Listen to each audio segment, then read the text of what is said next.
Hello, podcast listeners, anime fans. This is Torin. And this is Andrew. And today is going to be an interesting one because we're finally getting to the rising of the Shield Hero that we've been commenting about for the last 3 episodes, I think. Yeah, hinting at it's just very long, especially for binging purposes. Yeah, 25 episodes for the first season, which at least when it released, it was 2 parts, as it aired. But binging 25 episodes has been rough, especially a show like Shield Hero. With that aside, for the next thing we're gonna watch, keep an eye out on social media because the new season's been going, and we'll have to figure out what we're gonna cover next. So keep an eye out there. This is going to be a slightly different episode because this is, once again, like we said, 25 episodes. There's a lot for us to talk about. And with this type of show, my notes are a lot of comments and kind of like commentary. So we're probably going to have a very different structure on this one, and you'll see how that goes. Before we get into it, though, Andrew, go ahead. Give us your rating, your little slogan or whatever. Okay, so the slogan is, I want to preface this saying I changed my score about in the second half of the season because I started getting fed up with some stuff. Yeah. But at the beginning of the season, I wrote, everybody's a prick, nobody listens, 9 out of 10. Okay. Well, that is interesting. So what'd you drop it to? I'm going to go with an 8 at the later half of the season because I was really sick of everyone being a prick. Oh, wow. Okay. This will be interesting. Did you have a slogan or anything about this, or just meh? That was the everyone. That is literally okay. That's just the slogan. I could talk about. I mean, it's a big enough show that you kind of can get the premise of an isekai, and there's a guy who's the shield hero. That's enough. Which is kind of funny because my slogan is Rising of a Shield Hero can be understood from its parts. Edgelord protagonist, check. Harem, check. Video game world, check. It's exactly what you would expect. And I kind of in the same as you. I gave it a 7 out of 10 though. And I'd say in the later part, it's more like a 6. So maybe I'll call it 6.5. Yeah. I wasn't sure how far to drop it, honestly, because I know. So my history with this is I've read the light novel. Okay. Back prior to the manga coming out. Oh, wow. Okay. So this was popular when light novels were the big thing coming out. Okay. And then the manga came out. Go ahead. Yeah, you're going to go on. So I have a long history with this. Well, a quick thing. Is the anime, from your perspective, equivalent to the light novels? Way worse? Better? I mean, obviously it's hard to judge something that way, but it is difficult to say. I would say the light novels had way more detail. Makes sense. But the major story beats all hit the same. Okay. So I would say they're about equivalent. They're not cutting major content. Okay, that's interesting. As we're getting into this, we'll see why I also think that's partly interesting. But for those of you who need it updated, especially if you're going to watch season 2, which is in the current season airing, this is a very unusual synopsis for me. So the country of Melamark summons the 4 cardinal heroes to help fight off the waves of catastrophe. The 4 heroes come from different universes' modern Japans. Our main protagonist, Naofumi, is summoned as the shield hero. After being ostracized due to being set up multiple times, Naofumi must set out on his own to survive. He slowly builds up a party, strengthens himself, cleaning up after the other heroes, and creating a place in the world. It's very generic, partly because that's pretty much the premise. A lot happens. And there is a bunch of stuff I skipped over, which we'll get into as we're talking through that. Okay, first off, so I had mentioned in the synopsis that the 4 cardinal heroes get summoned. The first thing we see, though, is that our main protagonist is apparently, in essence, a NEET. I guess he helped his sibling, his brother, I think it was, not get in with a bad crowd or something, or saved him from a bad crowd. And his parents were in essence like, yeah, you can just waste your life away doing whatever you want. I don't know parents that would let you do that. Right. Why was this a necessary plot point? Anyway, it's literally a few seconds. But we find out that our character goes to the library, reads light novels, apparently plays video games because you see a video game opened on his computer. But he goes to the library, picks up a book about the four cardinal heroes, and gets summoned to another world. There you go. First few minutes, in essence, out of the way. So he gets summoned to, as I mentioned, Melormark. And in Melormark, he is one of the four heroes. So we've got the spear, the bow, the shield that he is, and then you have the sword. So you've got the four different heroes. And this is kind of right away where I'm a little confused. So one of them's a high schooler, like 17. I think that's the sword hero, is the high schooler. Ren. What was that? Yeah, Ren. Ren, yeah. Our main protagonist is a second year at college, I guess. Even though he, in essence, does nothing at the same time. I guess he is attending college. The other two, I think, were both also college students. One was, I think, a first year. I forget what the other one was. But they're all late teens, in essence. So you're talking... Naofumi and Motoyasu are in their 20s. Itsuki is 19, and Ren is 18, as far as I can remember. Yeah. So they're all of age where they should have common sense. Like they're gonna have issues. They're still teenagers. They're not fully grown adults who have been through a bunch, but they are not idiots. They should be somewhat competent.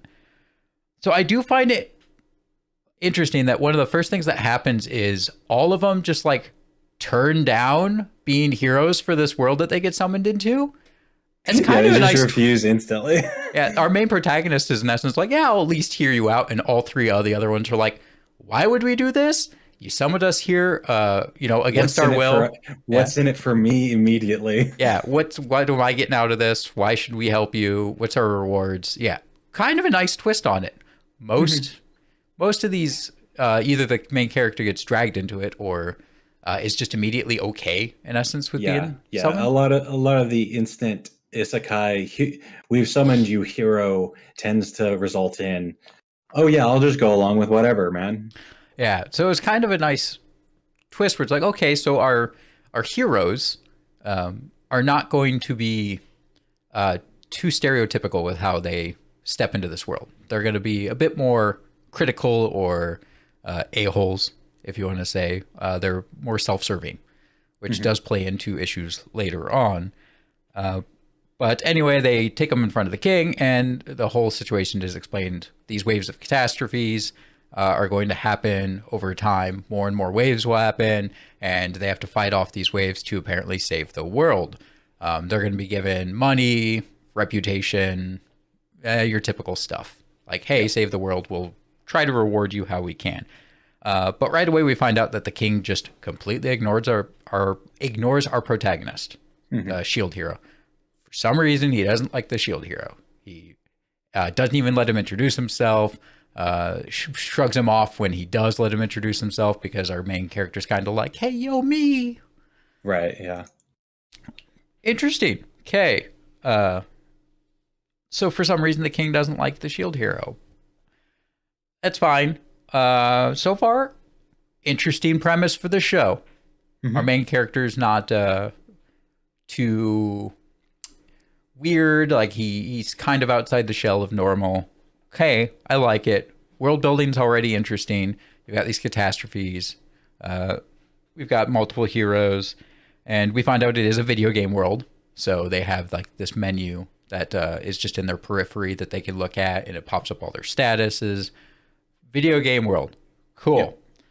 But then we find out that our heroes are from different universes. So they're all from modern Japan, but it's different modern Japans.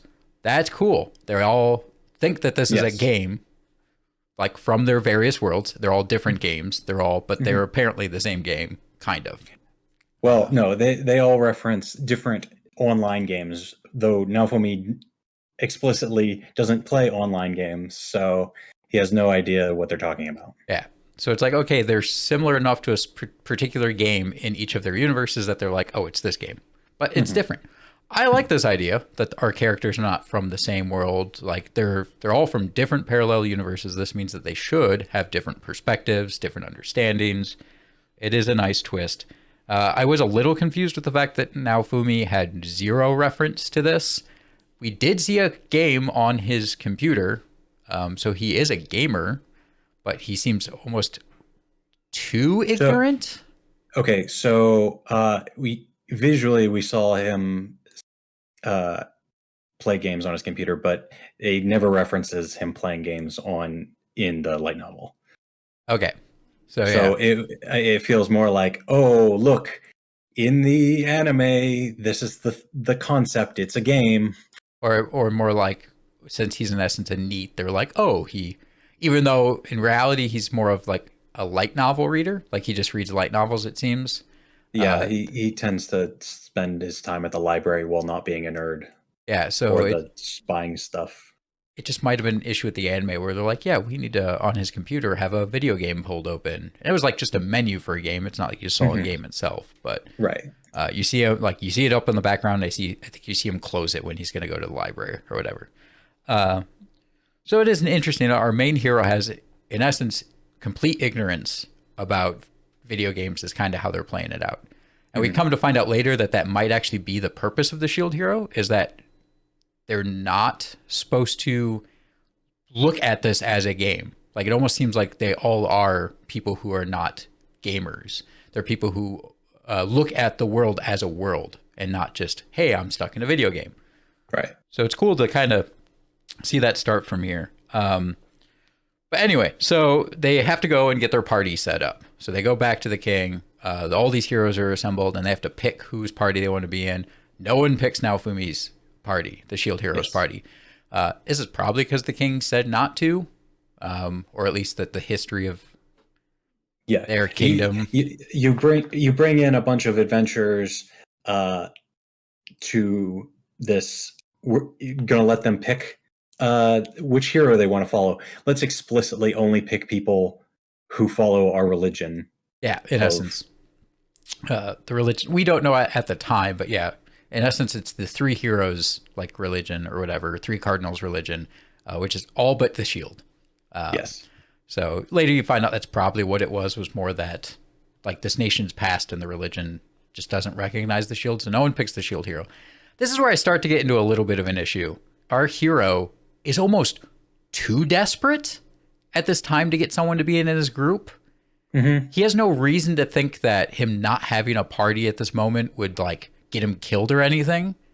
Right. He's too new to the world, but he is desperate to get someone in his group. Begging somebody, yeah. Like he is trying to trade with, like, make deals with the other hero, one of the other heroes. He is super desperate, and it doesn't make sense to me. Like he has no reason to really think his life is at risk that much. Like if he'd gone out and attempted to fight something, or like they did like maybe a little training thing where the night they show up, they like took him out to like teach him a bit of the world or something with like maybe the guard or the like captain of the guards or something. And then he realized like, oh crap, I can't fight because I don't have a weapon. I only have a shield. And then they did this. I'd believe it more. But he is super desperate, which felt very out of place to me. A girl does volunteer to join his party after him begging and trying to wheel and deal and all that. Random girl who's mine just volunteers to join his party. I don't remember. This is my second time watching this. I knew what mine was going to do in the future and that she was in essence setting him up. But I feel like when I've watched it the first time, you even knew that something's up. And part of it is they don't put any effort into her character at this moment.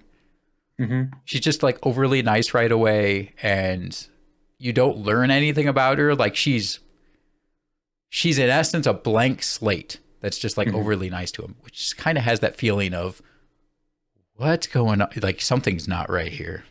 Yeah, it definitely feels that way of like, oh, goodbye. I'm here to leave. Yeah, it's like, oh yeah, you should buy all this armor and you should spend all your money and like, it's almost too convenient that nothing's put into her character. She's overly nice and he's spending pretty much all his money, and buying her a bunch of gear. Yeah. So yeah, obviously mine is using him. I kind of commented like, oh yeah, obviously she's far too forward. Like he's spending all his money. She's going to betray him. So now Fumi does get summoned back to the king, and then he's blamed because apparently the night before when he went to bed and was like, oh, thank you, Mine, for joining my party. I'm so glad someone like joined me. She decided to go talk to the spear hero and in essence say that she was abused or sexually harassed by Naofumi. So he gets summoned that next day with a bunch of guards, and they, everyone just immediately believes the girl and turns on the hero for whatever reason. We get so like I can totally understand the kingdom people immediately believing that. Yeah, she's a princess. Yeah, she's the princess, and this is a matriarchy, which they vaguely mention, I think, even in the first episode. But all of the other heroes are immediately like, oh, yeah, no, screw that guy. He definitely did it. There's no way he didn't do it. I get the spear guy. He's a giant pervert. He really likes the girls. He thinks he needs to protect the weak girls, especially the lollies. So yeah, I get why he would be very upset. But yeah, they had zero conflicts, like as they were talking and setting up everything and talking about and learning about their different worlds and that they're from parallel universes. The only real conflict between the heroes at that point was all three other heroes going, yeah, in every version of the game that we understand that's similar to this, the shield sucks. Yeah, but they also come off as the type of people who's like, I need the DPS. Yeah. I play the DPS. Like, I never play anything support. Like, have you ever played any kind of MMO? Yeah. If you go into a boss fight without a tank, you're dead instantly. Unless that game is very unbalanced, you are dead. Yes. So yeah, it's all about the supports, man. And I do find it funny that there's no like dedicated healers. There's people who know healing magic, but it seems like there's no dedicated healers, which is interesting. Right, yeah.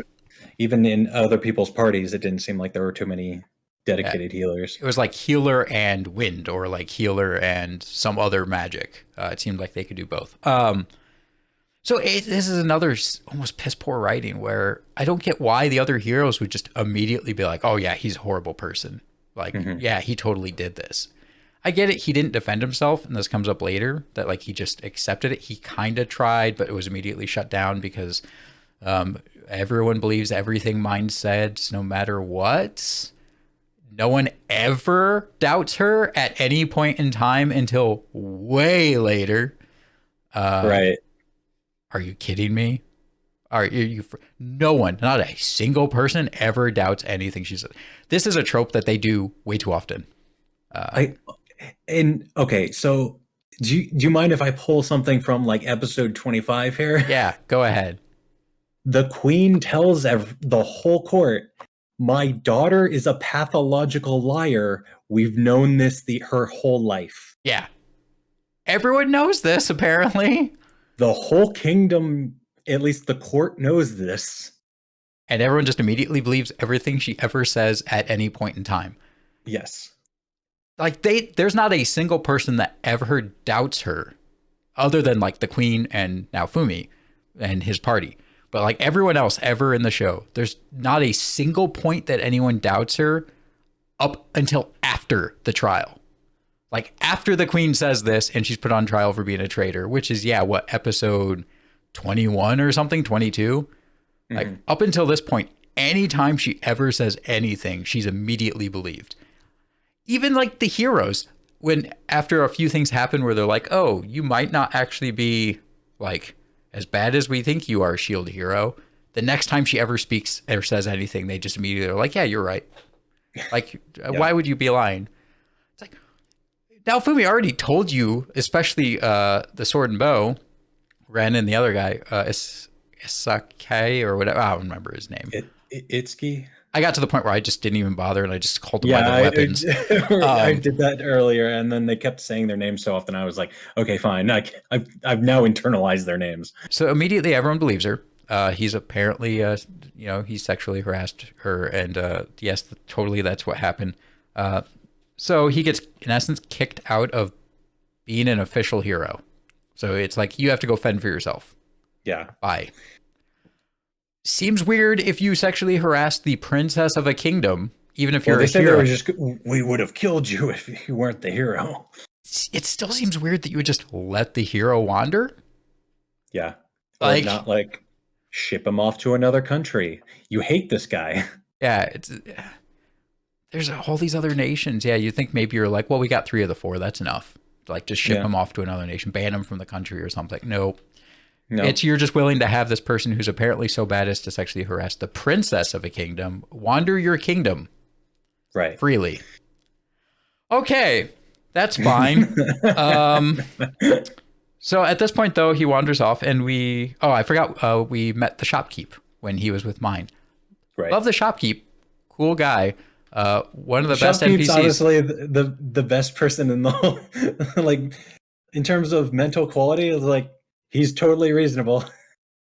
Yeah, I think he's supposed to partly be the stand-in for the Watcher, because there's multiple times he comments about like just the stupidity of something that Naofumi will do, where it's like, dude, this is my shop. What are you doing? Or like when he's going around copying all the shields, he's like, you're gonna put me out of business. Like, dude.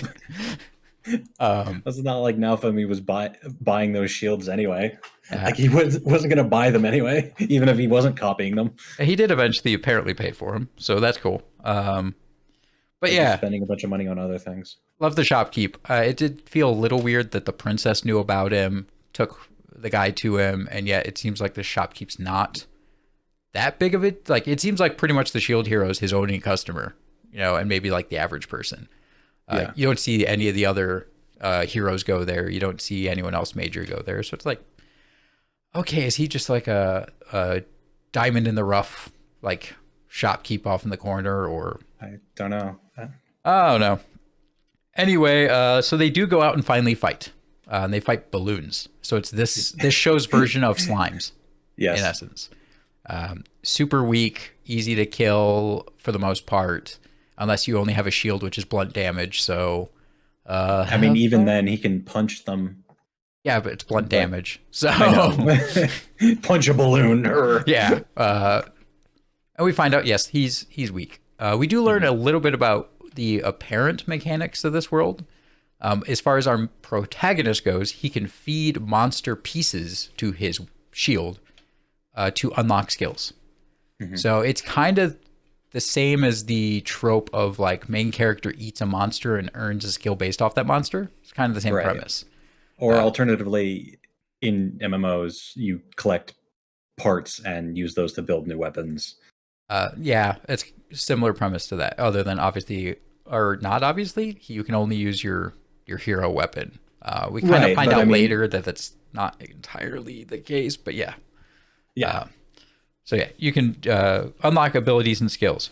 Yeah. This does explain his overpoweredness. As you go out, kill more monsters, feed them ever stronger pieces from monsters, and unlock ever stronger abilities. Later, we do find out that this is apparently somewhat unique to him, as far as the other heroes do this, but they don't seem to get as strong of skills or abilities, which might be either A, their DPS focus, maybe they're just not utilizing these other abilities, or maybe it's, as we find out later, the games that they understand that they think this is, they're locking themselves into those mechanics. And it is definitely that one. Yeah. So in this world, we find out that it's actually not just a video game world. It's the world's mechanics are what you believe them to be. And if you think that the world's mechanics work a different way, they can work that way. Right. Which I actually do like that twist on it, that they think it's the certain game. So like the spear guy, I guess, I think he's the one that said, yeah, I go touch a spear and I, in essence, duplicate its abilities onto my spear. Mhm. So he copies them. So that's like how he's mainly been upgrading his equipment and gear. Versus another guy, I think he said like it's crafting, like all about crafting. Like he thought Yeah. you need to disassemble weapons to get the parts to then craft a new weapon. And I forget what the third guy said, but It was like enhancement parts or like proficiency points or something like that. okay, skill in essence. Yeah. So yeah, I do like that idea, and I do think maybe they'll utilize it at some point. When now Fumi finds out that it's not that case, but it's the fact that your rule book that like pops up that tells you how the mechanics work is based off your belief, and that if you believe another system exists, it'll be added to the rule book. He never actually ends up telling them because they were all sick on the boat and he couldn't get a word in. Yeah, and then just gave up. Yeah, and then just gave up. Because he's a prick. Yeah. And to be fair, they're also pricks, but To me, that also felt like we don't want our characters to like get stronger faster yet. So yeah, because they're not the protagonists. yeah, so we're just gonna take away the excuse, and he tried to tell them, but he couldn't pull it off. So it's kind of annoying. We don't see him try one of the other two systems, which kind of bugs me. It's like the moment you find out that this is the case, you'd think you would learn. He tries the weapon copying one when he goes to the shop. Yeah. And when they're riding to the ship, he's like messing with his screen while they're on the Okay, so I guess that's thing, supposed to and be he's like, him that was proficient doing points, proficiency points. And I don't know anything about doing the deconstruct to get like material parts. crafting. I Yeah. think, are we supposed to assume that the two weapons he gives them on Mar or whatever, are we supposed to assume that he crafted those or that they were drops? He crafted them From drops. from drops, So as maybe- part of the, like, you can throw items into your weapon and you can use it as a crafting tool. And he's like, I was doing that by hand. And they're like, you're an idiot. Yeah. Other than it turns out he might be better doing it by hand because he seems to craft really good quality stuff. So it might actually be that example of, yeah, you can do it that way, but learning the skills. You get an average quality drop. Yeah. But if you do it by hand, it's higher quality. Yeah. So one of the things I didn't understand, because we kind of get to the end of one where we find out that after this whole situation happens, he ends up at a slave trader because the slave trader like grabs him on the street. It's like, I have something that you'll want. And it turns out that it's a slave. Like, this person can't betray you. They can't go against you like everyone else is right now, which we already talked about. That makes no sense. But anyway, so it's like, haha, buy a slave from me. Like, Yes. they'll do exactly what you want. And while he's there, he sees a half raccoon girl who actually was in a dream that was the cold open of the show. So the cold open of the show showed him wearing his, like, this is a dream in the real world before he got transferred, where it showed him as the shield hero, and then it showed this half raccoon that looked like a slave, dirty little lolly on the other side. So he actually sees that girl at the slave trader. And this is probably one of the most interesting relationships he has with an NPC, because the two of them get along extremely well, because they are both businessmen, like diehard businessmen. And they both understand each other very well. So it actually makes a fun dynamic. One of the best examples was he actually buys the half raccoon girl, who turns out to be our Raphtalia, our main person in his party, in essence, like his main chick. You were trying to avoid first harem member in that. Yeah, it's his first harem member, and is the main one. She's the number one. But the thing is, when he goes to buy her, he gives the guy an extra coin, and he's like, "Oh, you paid me one extra coin." He's like, "You were going to ask for a commission anyway." So, like, that's how much they understand each other. Where, right, like, he already knew, like, "Oh, you're going to ask for a little extra for commission, even though it's his business." And but whatever, they just understand each other. It's really cool. So we go into episode 2. Raphtalia is now part of his group. and apparently she's sick and has a mental disorder. So That mental disorder being PTSD. yeah, PTSD. The thing I don't understand is I missed it this time around. Why can't he taste? Because we find out in this episode that he can't taste food. So it's more prominent in the novel that he suffered so much rage that he doesn't feel anything and he can't taste anything. Yeah, I was expecting that response. Was that just like, to me, that is a detail that if they should have just left out of the anime, like just left it to the light novel, just left it out of the anime, because I don't think did a good job of introducing it. They do a good job, I guess, of closing it out. Because right, when he starts getting mentally better and stops being an emo jerk. Yeah, it's like, oh, I can taste things now. But it's like, maybe you should just left that out. But okay. But yeah, we find out he can't taste. Apparently, for that reason, I either missed it in the anime, or like you said, maybe they just didn't explain it well in the anime, or at all. But yeah, so apparently we find out that the Shield Hero usually gets along with demi-humans all the time. The slave trader actually mentions after he leaves with her, he's like, oh yeah, he picked her up just like you said, or we find out the slave trader knew he was going to pick her. Yes, that is a plot point that I can't remember the specifics for. Yeah, I think he just said it in general, because later he's actually talking to someone when he says something else. But I think at that point he's just like, oh, just like X person said, like he bought her. But we find out that Raphtalia's family/village was attacked in the first wave and got just completely demolished. We find out later that it didn't get completely demolished. Some local knights of a certain lord came through and finished the job. You're right. Which explains because that's exactly what you do to people who just had a natural disaster. You go in and clear them out and take slaves. You're right. Of your own people. You're right. They're not people. Right. Because that's what this world, some of them think, is demi-humans are not people. I did find it interesting that demi-humans in this world, as they level up, their body ages, in essence, or like develops, which is why humans apparently don't like them, or at least this kingdom doesn't like them, because they're not normal, that when they level up, they progress. But do they keep getting older? Like, I'm wondering, if you level up too fast, is that why the old woman is so good? Because she used to be an adventurer. No, she's just an old lady.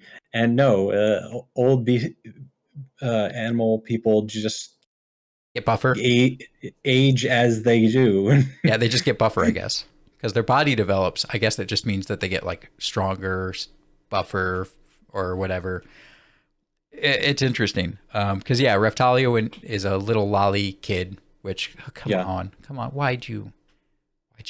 Anyway, so that Naofumi can realize she's grown up after she breaks him out of his sorrows. I'm like, yeah. Anyway, it was just unnecessary. But yeah, I guess the idea is that she's a kid and he looks at her like a kid, takes care of her. But yeah, we find out that's why she has PTSD.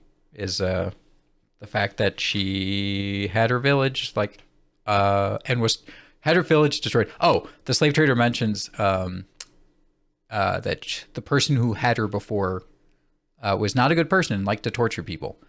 We find out that lord that attacked her village and wiped it out hates demi-humans and took a bunch of them back to his place, shoved them in this basement that he had, and would torture them, which is why she got sick and where her PTSD comes from. Right. All right, I'm gonna have to start speeding up through this because, as we figured, this is gonna take forever. So yeah, I didn't think you were actually gonna do an episode by episode summary. This is we're also we're commenting about stuff later as we go, which is kind of what I figured would happen. Anyway, so he gets Raphtalia and starts trying to teach her. He treats her well, feeds her. She doesn't quite understand why, and apparently they grow closer. So he goes to loot and unlocks the airstrike shield. I do like how they utilize the airstrike shield a lot in this and in clever ways. He doesn't just, create a shield in midair to like block stuff. He uses it to jump off of. He uses it to like cover holes. He uses it like as an attack thing where like if someone's holding someone, he'll like make it appear between them to like break them apart. I will give them credit that a lot of his abilities they do utilize in very unique ways. They're not single-minded. The other three heroes they are, and that actually is, I think, as we were talking earlier, really cool and shows how they are DPS focused forward. Like, yes, they pick the strongest attack they can do and then cast it constantly. Yeah. So that is kind of cool, and part of that I think goes back to I said earlier, where you can tell that the shield hero seems to be on purpose the person who's not really a gamer and doesn't game, because he thinks of things as if this is the real world. Definitely part of the. Yeah. He thinks critically. The other three do not. They're like, yeah, what's my cooldown? Go, go, go. Just shoot ability one after another. But they go to the ore mine in Loot, and that was an interesting one. But at the same time, she just now asks what she should call the shield hero. They've been together for over a week. Yeah, and he's just been going, well, it definitely doesn't come off that strange in the light novel. I'm pretty sure it's a restriction of the show being a show.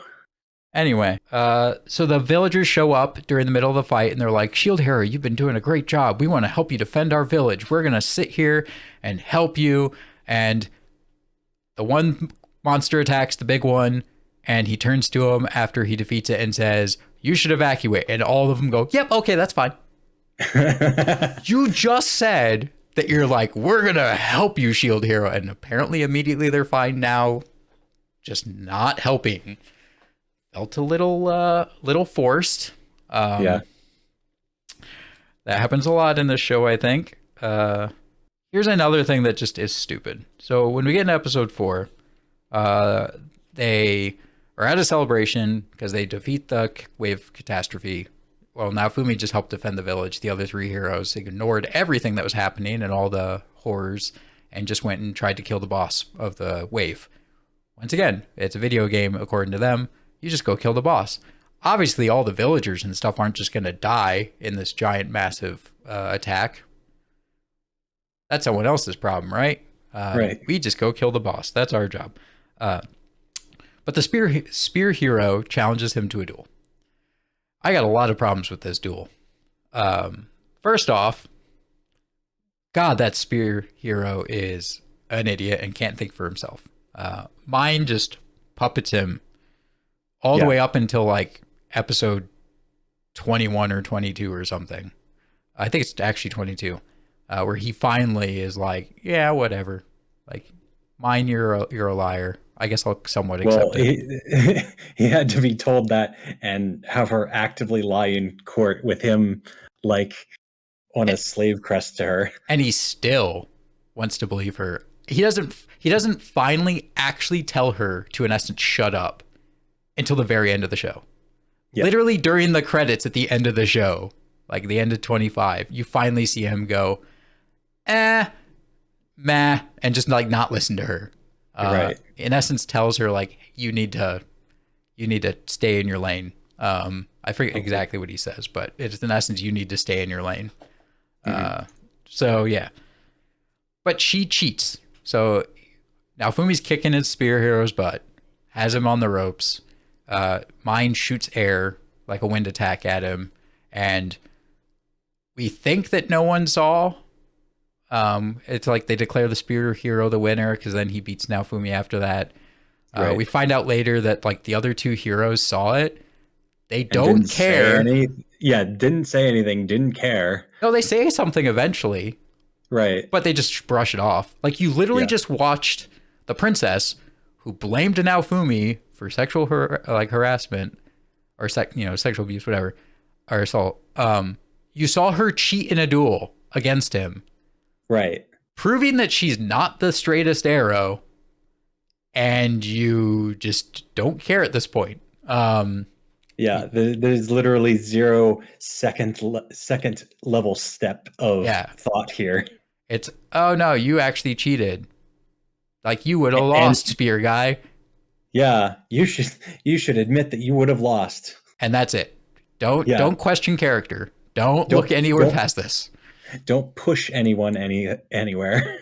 And then we find out that literally everyone there saw, but the king somehow telepathically or by staring told everyone not to say anything. Okay. Right. There was no reaction to this, like her shooting air and cheating. Like somehow they just immediately knew not to react and to not say anything because the king would be mad. Anyway, our character gets all grumpy, edgelordy, and Raftalia in the like 1 week or week and a half they've known each other is attached and emotionally connected with him enough to get him out of being a grumpy puss. And now he sees her as an adult.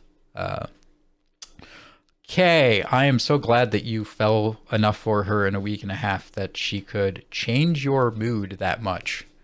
Way to go. And now he can taste. Cool. I don't get it. Whatever. So we go back to the slave trader, and this is where he gets the egg that will be Philo, our permanent lolly in the group. Yeah, our giant bird. Our lolly kid that you're supposed to think is super cute, and she's a giant bird. I do like Philo, but it is so obvious what she is in this show. She's the cute thing that people are supposed to yeah. Be motivasu about. Yeah. Oh boy. But yeah, Philo's cool. Love it. So yeah, he gets the egg. It hatches. We learn it's Philo, who's a Philolial, in essence, like an ostrich mixed with a llama. Yeah. It's just a chocobo. It's a chocobo in essence. That's in essence what it is. We also find out later that Philo is unique because she is a queen, but she's not a queen. Well, she's because there's only one queen. Evolves. Yeah, there's only one queen, but she's a queen. But she's not a queen because there's only one queen. But then she becomes the queen. Shut up. It's so stupid. They literally say she's a queen. Yeah, the classification race, and then she becomes the. Then they meet the actual queen, the titled queen. Yeah, who makes her a princess. Is this a translation issue? It Probably. Must be that they literally call her a queen, as we think it is like an evolution of a Philolial. She's a queen version. She's the higher tier. But you later find out that actually what it is since she's not different. It's the fact that she is in the hero's party and a hero is leveling her up and taking care of her. That means that she ages, like she levels up faster. And then that's why she's a queen to be like a princess. It's just because a hero's taking care of her. So she's not unique. It's just she's being fast tracked. Yes. And then we later find the actual titled queen who I have issues with the titled queen too. She was so insistent that you guys have to work together. Like you heroes have to work together. If you don't work together, I have to kill all of you so that another set can be summoned. Yeah. But man, did she not have any willpower to actually do that. And that bugged me. She was so, they tried to make her threatening of like, I will kill all of you if you do not work together. But man, it was supposed to come off as like cold. Yeah. But you could feel the writer going, but I can't do it. The entire time I could feel the writer saying, but I can't do it. Because she sits there and asks him, like, pleads him? What, 5 times? Probably. It's like, yeah, you have to do this. You have to do this. I'm going to kill all of you. She was probably told by her owner, the previous Shield hero, yeah, that if they don't do things, you'll have to kill them. but that also necessitates killing basically his inheritor, which she doesn't want to do. But yeah, except she wouldn't have to. But it kind of undercut the threat that was supposed to be her when you don't. They attempted to show her like carrying through with it by capturing Melty in the prison.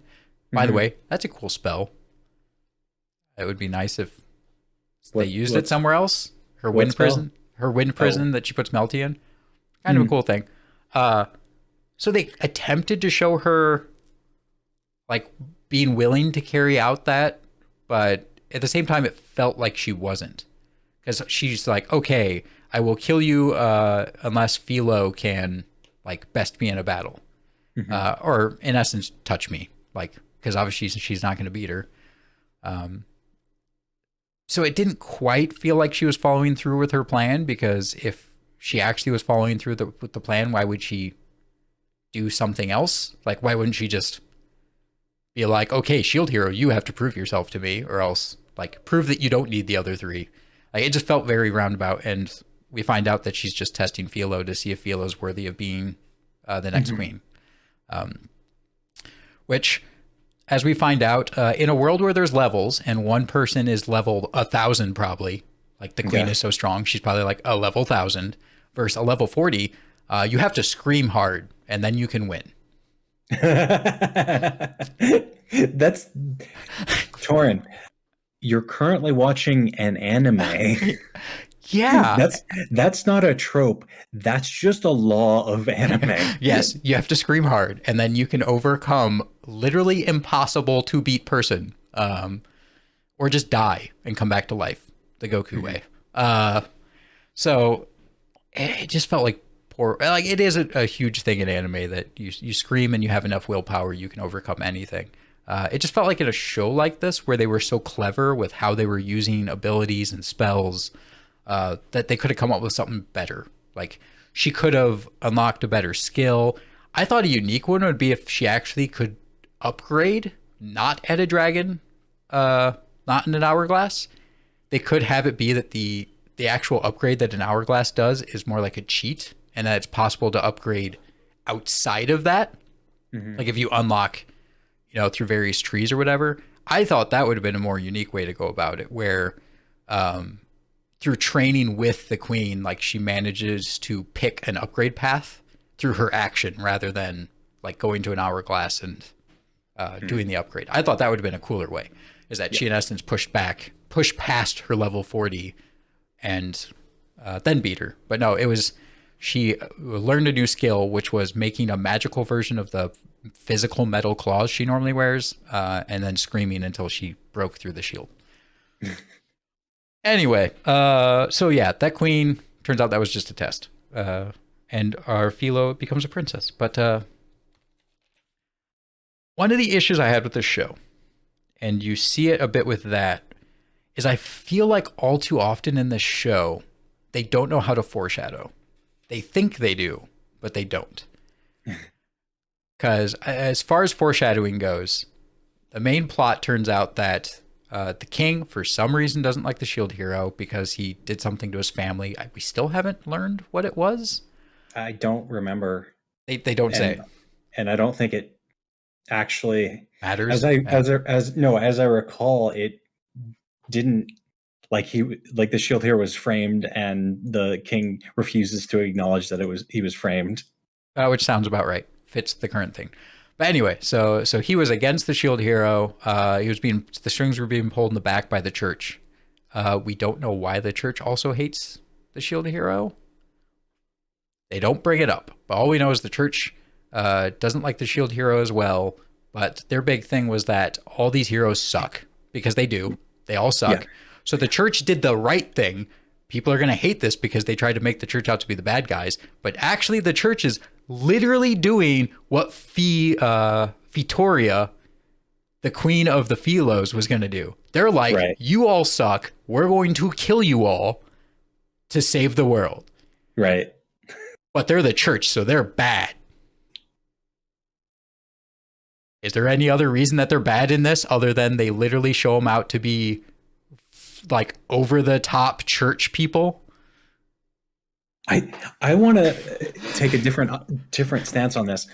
How in the world you're living in a world in which the natural disasters of the waves happen every, say, 100 years, Yeah. and the only solution to these natural disasters progressively getting worse is to summon heroes from another world. Yes. How in the world is there a religion demonifying one of the heroes while deifying the other three? Yeah, it doesn't entirely make sense. But you want to know a worse thing that you almost got to? And I was going to bring this up at some point. Okay. Though I've said that the church and Fitoria, in essence, had the same idea. You all suck as heroes. We have to kill you so we can summon another set. This is a video game. How is summoning another set of level 1 heroes going to solve your issue? There's already been like 2 waves. Like it gets progressively harder. So you want to hit the reset button? You really? Really? You want to kill your level 50s and summon 4 level 1s? Like, right. Yeah, because they'll level faster. I'm like, yeah, but they've been here for weeks or months. Yep. Let's also get to how they ignored something and then had to bring it back up in like level 24, I think it was, because they realized they forgot it. At the very beginning, they tell the heroes, because Naofumi wanted to party up with him, and they were all kind of like, yeah, sure, that's fine. And they tell him, no, you guys can't party up. There's an issue if a bunch of heroes are near each other. So like you have to go level up separately. Mm-hmm. As far as world building goes, it makes sense since the idea is supposed to be that there's like the heroes are helping all the nations. So it makes sense that like they'd spread out and go to different nations and then like come together for the catastrophes. They ignore this the rest of the time. And then they get to the church fight and stuff where all these the heroes are trying to work together to fight the church. And the entire time it's like, why can't they group up together? Like they're fighting together right now against the church. So what's this bad thing that like happens if all the heroes are together fighting outside of the catastrophe, I would guess? And then in like episode 24, they're like, oh yeah, they don't earn XP if they're close to each other. Because they're all leveling and all of a sudden they're not earning XP. And then there's another hero. There's the other hero. So they just don't earn XP if they're close to each other. Yeah. Which is why we summon them in different countries. Yeah. Why'd you wait this long to mention this? Because I don't think they say in episode 1 why they can't just work together. There's like it's less efficient. They do mention that the heroes interfere with each other and don't gain experience. I don't remember them specifically saying you don't gain experience. I remember them saying that they interfere with each other. Yeah, I don't know if they said you gain 0 experience, but yeah, they definitely said you can't be in the same party. Yeah, just straight up say because you can't earn experience if you're like within proximity of each other. Oh, but ignore the fact that they see them all very close to each other killing balloons. Just ignore that. Yeah. Just it wasn't a thing. No, like they're literally to see each other killing balloons. No, don't worry about it. Anyway,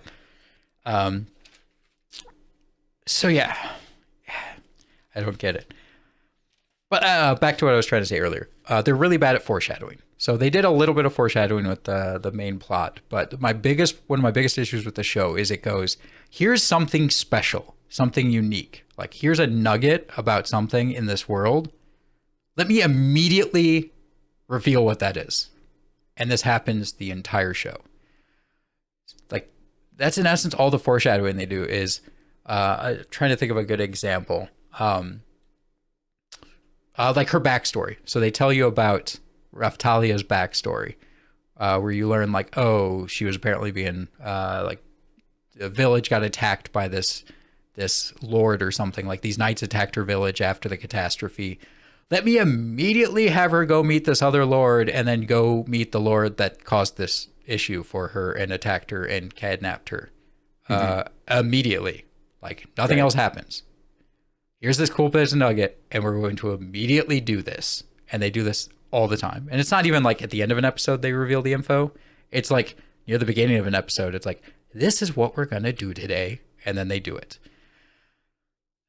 I felt like that's a problem is they just needed more foreshadowing. They needed to give us nuggets of information and then hold on to them for like 2-3 episodes down the line, and reward us for like noticing it, being like, oh, I see that info. That could mean this, and then later reveal it to be true or not. When they're being attacked by the Pope, Yeah, it is 3 episodes long of being attacked by the Pope. it is. Oh, it is. Oh, you want to know what's even stupider about that? I had a comment about the Pope episode where Episodes. Sorry. I had a comment about that fight, and I particularly have a note in here where my comment is, why do I feel like the Pope's going to kill them when he hit them with his biggest skill first? Right? Yeah, it was a surprise attack, and it was crazy big. The strongest skill he has. The whole rest of the fight, they're in the pit that attack made. Why do I think they're going to lose? Yeah, they survived the first one. He blocked their biggest attack. That was a surprise, well, kind of a surprise attack, because Philo is awesome. She's apparently the only person who noticed that something was happening. No one who's, I would assume, more inclined about magic, but whatever. So yeah, at one point they're like, oh no, if the light reaches the top of the cathedral, something's going to happen. Guess what happens? He shoots a beam like he does every other time, and then it's immediately blocked. Don't worry about it. Don't worry about the fact that we tried to build up that something big was going to happen. He just shoots a beam, and he immediately blocks it. He shoots a beam into the center, and then it mirrors. Well, that was the second time. Yeah.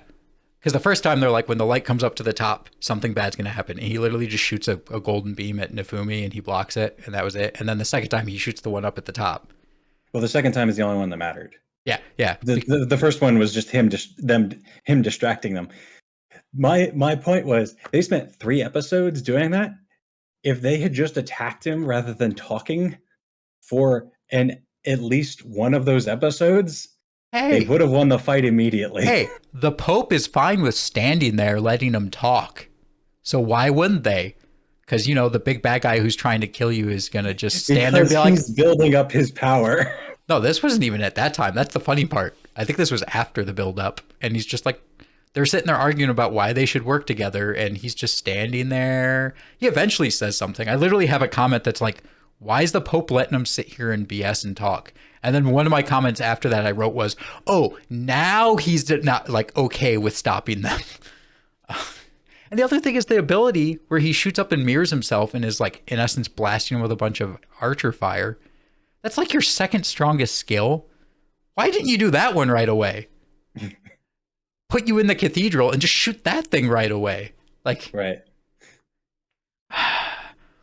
It never felt threatening because he literally leads with his strongest ability. And he obviously takes hits from the guys, but like they get pushed back at one point and go back into the bottom of the pit in the low ground. And no, they don't. They teleport back to the pit.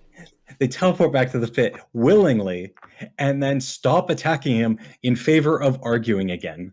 Well, no, it wasn't willingly. The animators said so. Because the one guy was literally went up and like within melee attacked the Pope. And then the next scene, they're all standing in the pit. Right. You don't see him retreat. This is like, apparently he's just magically in the pit again. This is definitely an animation problem. They wanted to show off the first attack. I don't remember a pit in the Pope fight. Actually, no, I do remember. It wasn't that big of a pit. It was so stupid. It was like a Team Rocket 6-foot deep pit. Let's also remember that he does this amazing skill, the mirror thing. Like they apparently can't quite deal with it. Cool. Why didn't he use this sooner? Especially when he shows he's willing to use his biggest skill first.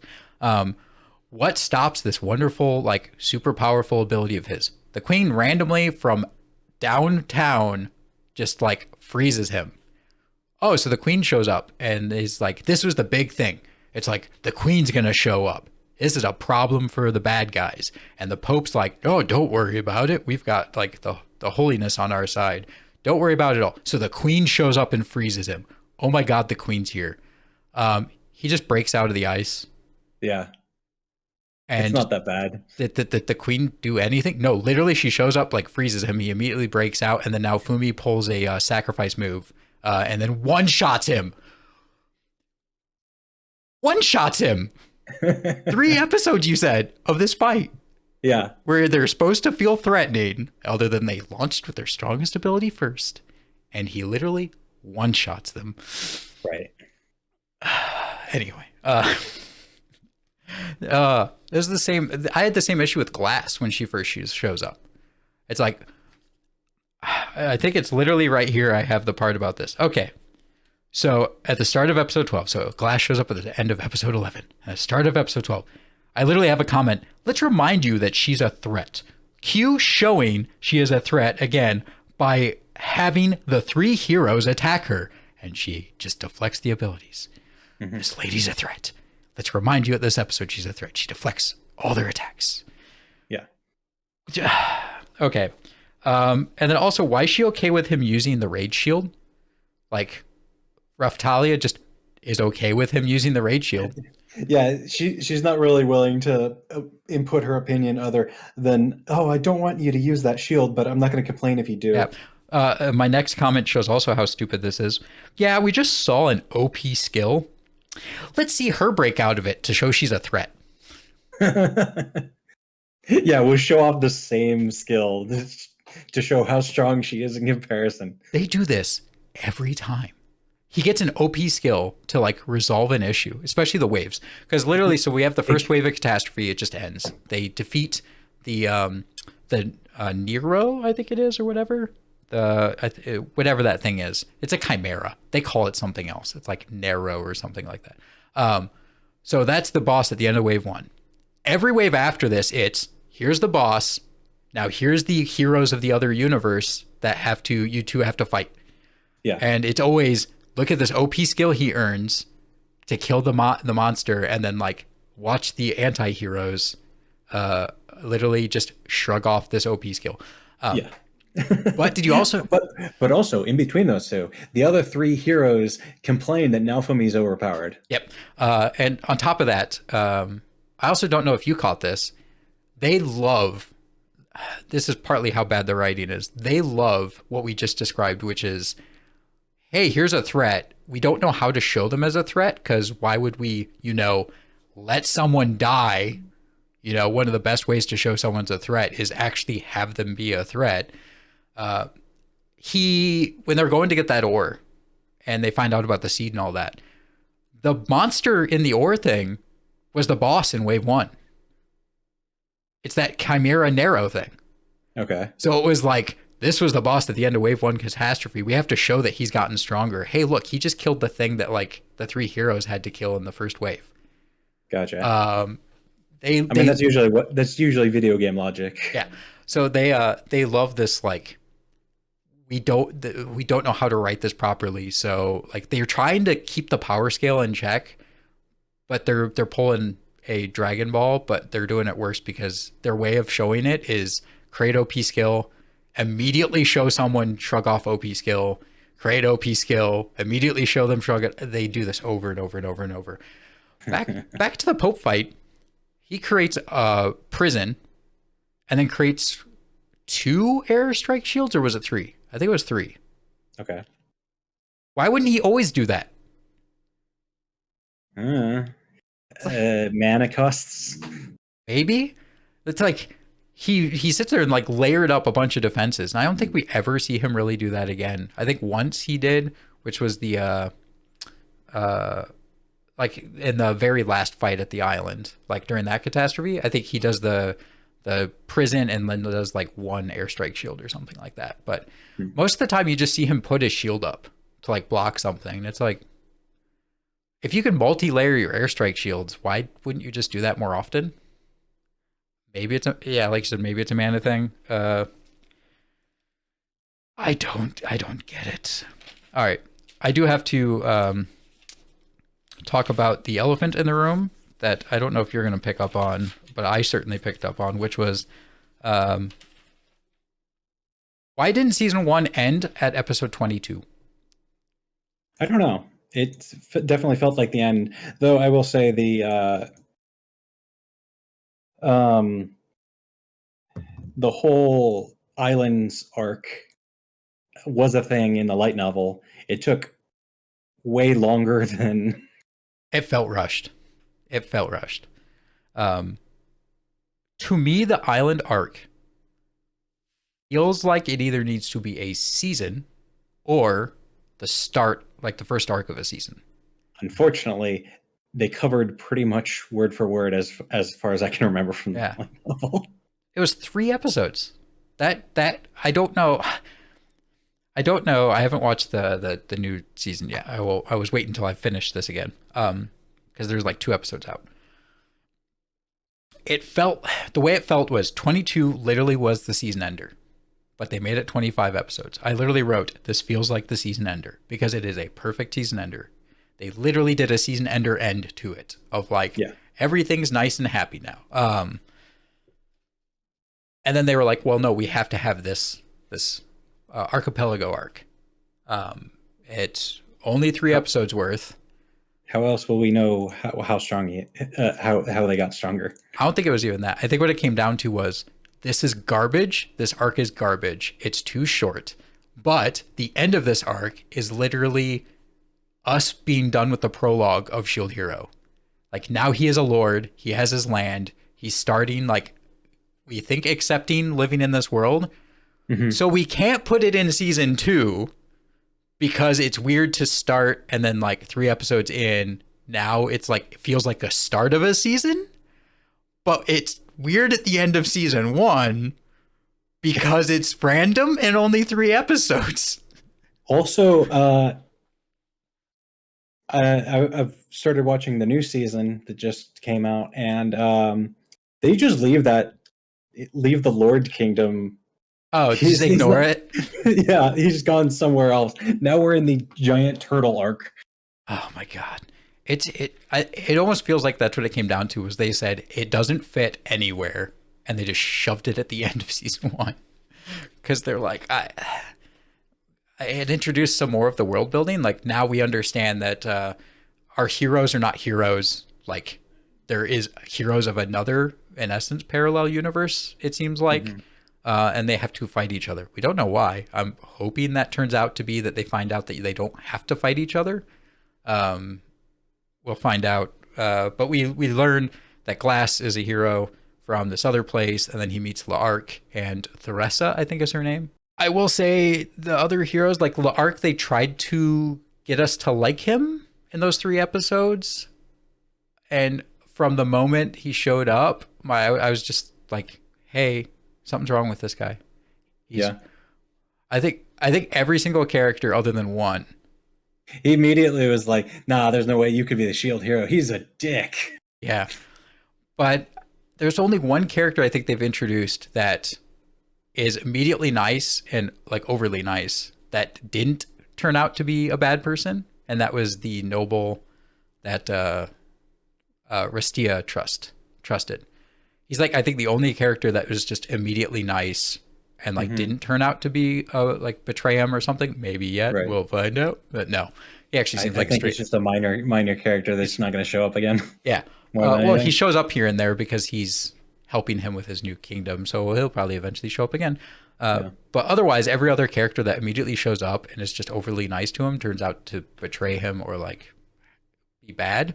So immediately L'Arc's like, he thinks the Shield hero is horrible.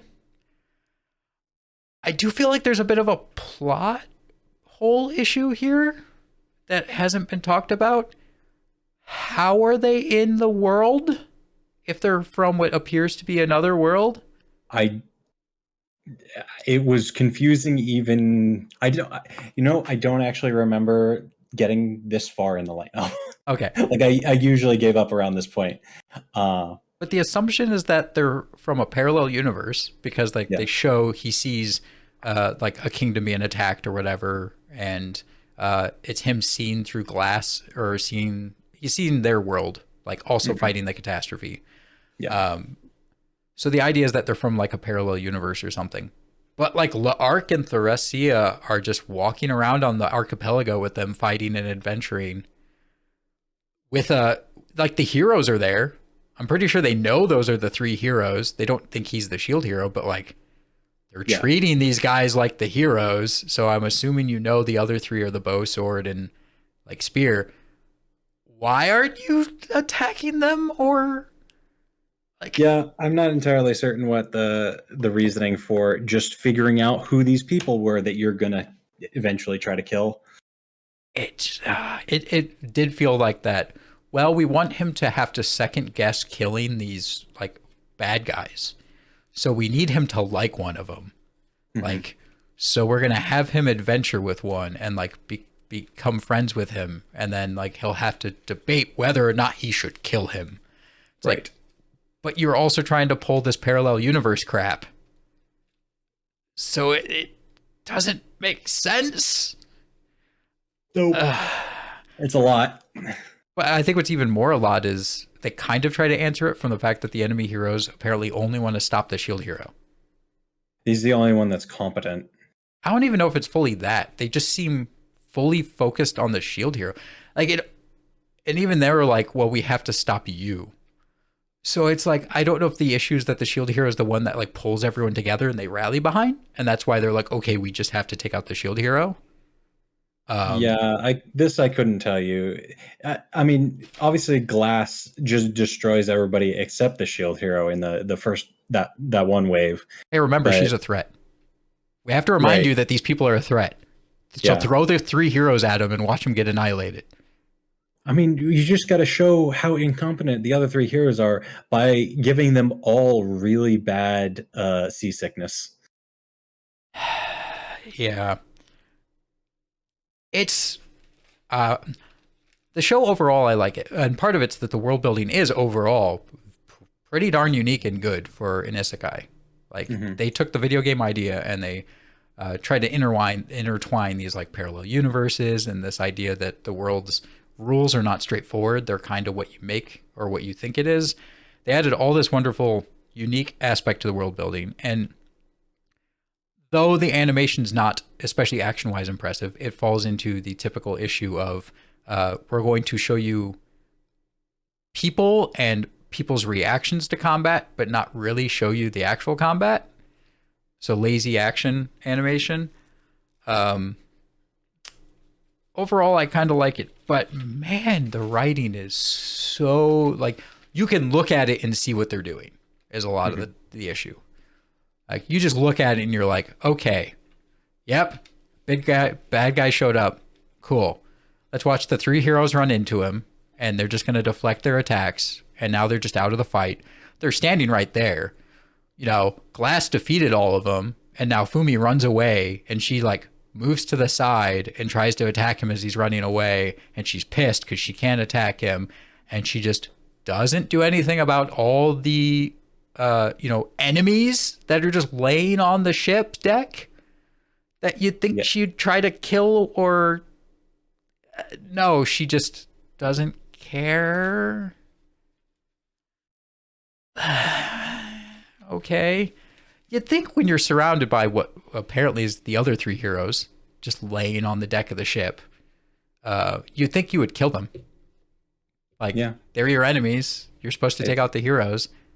It's a lot harder for the shield hero to win if he has no allies. But no. No. That would be ill-sporting. That would require an actual threat in this show. You'd have to actually think that there was a problem. Like, and they try to do it with, quote unquote, killing two of the heroes, having the church, quote unquote, kill them. But This isn't that level of dark anime in which somebody kills somebody who's downed already. Or just even kills anyone. You're going to get through this. That's also true. You're going to get through this. Nobody's died and nobody seems to be anywhere close to dying. You don't feel that there is any... It's almost like they want there to be some sort of threat or some sort of like good feeling of something happening, but they're not willing to do anything to earn it. They just are showing it. So, I mean, most of my enjoyment from this is just the world building and like some of their cleverness with abilities or like various skills people have.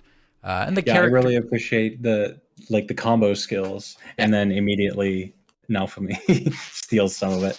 Yeah, he just immediately knows how to do it. he looks at, I think it's Philo, and just like, oh no, it's Raftalia. He looks at her and like a combo skill appears. Right, yeah. I mean, I guess if it follows the rule of if you think it exists, then Right. A lot of his abilities are just based on whether or not I believe it should work this way, which yeah. tells me he's not being very creative because you could just invent mechanics and then believe that they should work and then they work. We'll see. Maybe they'll eventually realize that because it is towards the end. Like it is during the horrible 3 last episodes of an arc that I don't think should exist at all to begin with.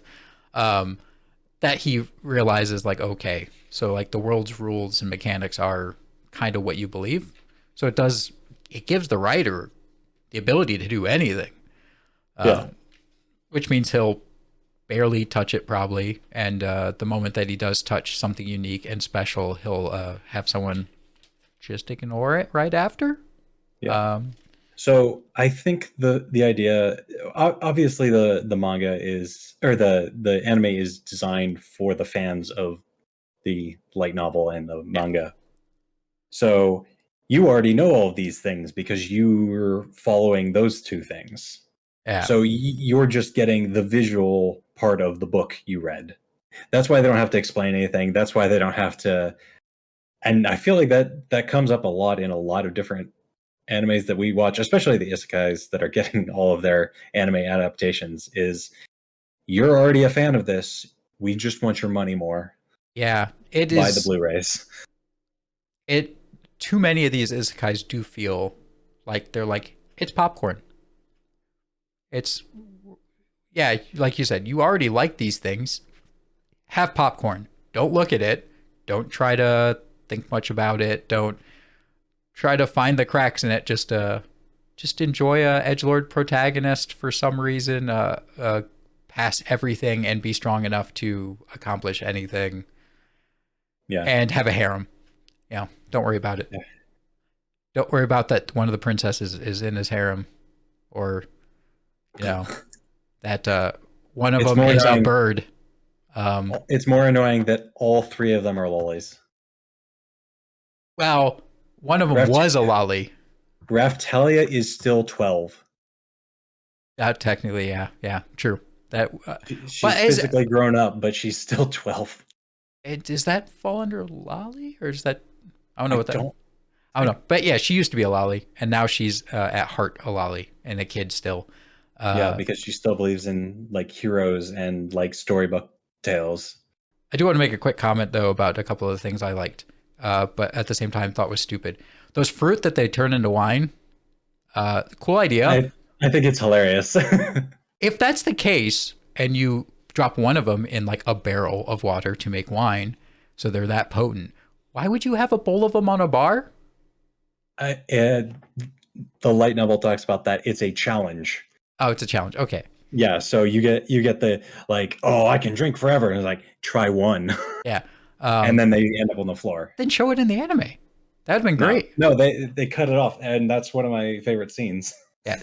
That would have been great. I love that. That makes sense then. As it is now, you're just like, why would that be in a bowl on the bar?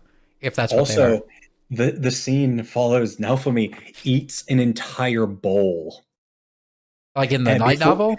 In the light novel, before anyone catches him and explains what he did. Yeah, because in the anime he eats 2. Yeah, and then somebody is like freaking out over him. No, he eats an entire bowl. Yeah, in the anime he eats 2, and then the spear guy eats 1, and then he eats 1 more, so he eats like 3. Now it's still, under the circumstances, apparently impressive that he just can't be affected by alcohol, I guess. Yeah, but that's not really explained. He just has an iron stomach or an iron liver. Yeah, I love it. That seemed really stupid, and that explanation's great. That should have been in the anime. If you wanted filler, that would have been good filler. Overall, I'd say Shield Hero is one of the better isekais, but I still think falls into the not super impressive isekai. That's fair. It's not a slime. It's not, something that good. But I would recommend it to someone who really likes fantasy, like shows like this. If I didn't know about it, you'd recommend it to me. Yeah. I'm an isekai nerd. Or one of my other friends who's like all about action. Which hopefully we get him on one of these podcast episodes, because I think it would be amusing. Oh man, imagine how much work it would have been to get him through to watch all of this and then also get him on this podcast. Yeah. As soon as I already personally had a hard time getting through 25 episodes. I also had a lot of trouble getting through 25 episodes. I finished this morning. I also finished this afternoon. I will not say how many days I binged it over, but I could count on one hand. So it was a fast binge. But no, highly recommend Shield Hero to people who like isekai or fantasy. But I liked it. I'm going to watch the next season. Yep. And I hope it improves. But from what you've told me, I am not thinking it will. It'll probably be more of the same. With that, though, yeah, keep an eye out, people, for what we're going to do next. It should be a little bit more straightforward. This one's going to be fun to edit because it is one of the longer recording sessions we've had since I think episode 1, when we didn't know what we were doing. We still don't. Yeah, I was going to say, we still don't. We still don't know, but we've done better about me not ranting as much. See last episode to know whether or not that's true. That was a lot of me ranting. But I hope all of you enjoyed this one, though. Like I said, keep an eye out. Also, let us know with the new season, what are you watching? Let us know on Twitter, email, animedigression@gmail.com, @animedigression on Twitter. What do you want us to cover? We've had one recommendation come in. Oh, yeah? We asked for trash, and they gave us something they said is trash. So we might be covering that. All of you, if you also want to see us rate stuff below 5, please send us trash. Or just recommendations in general. With that aside, thank you all so much for listening. And until next time, bye. Bye-bye.